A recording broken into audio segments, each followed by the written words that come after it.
म्हणाल दादा हे झालं महानगरपालिकेचं, राज्याचं बोलतो महागाई. पेट्रोल 2014 साली ज्या वेळेस आमचे युपीएचे पंतप्रधान मनमोहन सिंगजी होते, पेट्रोल होतं 71 रुपये, आता 107 रुपये झालं. अच्छे दिन आलेत का?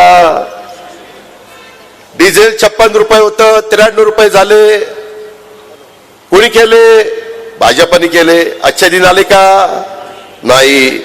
सिमेंट 195 रुपये होतं 2014ला, आता आहे 410 रुपये.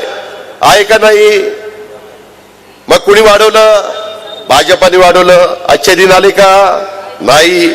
स्टील 36,000 रुपये टन होतं, आता स्टील झालंय 60,000 रुपये टन. घ्या अच्छे दिन. कमळाबाई घ्या. कमळाबाई सांगतो राव, घड्याळ घड्याळ घड्याळ काय चाललंय मला तर काही कळतच नाही. त्याच्यामध्ये रेती 1,500 रुपये ब्रासनी मिळायची, आता झाली 6,000 रुपये. घ्या कमळाबाई. त्याच्यामध्ये दुचाकी 50,000ला मिळायची, आता झाली 90,000ला. कस काय वाटतंय? गारगार वाटतंय. आता कसं वाटतंय?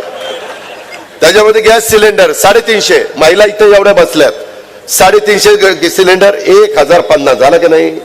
तिप्पट वाढला. कसं आता स्वयंपाक करताना कसं बरं वाटतंय का? काय तुम्ही मला सांगा, कोणता अधिकार आहे यांना मत मागायचा? ह्याच्याबद्दल बोला ना. बेरोजगारीच्या बद्दल मगाशी क्लिप दाखवली जयंत पाटलांनी. आपल्या चाकणला 1.5 लाख कोटी गुंतवणुकीचा कारखाना, 2 लाख मुलं मुली कामाला लागले असते. गेला गुजरातला, काय केलं भाजपने? मुख्यमंत्री काय करत होते? उपमुख्यमंत्री काय करत होते? त्यांचं काम नाही? कित्येक प्रकल्प चाललेले आहेत, त्याच्याबद्दल बोलायला तयार नाही.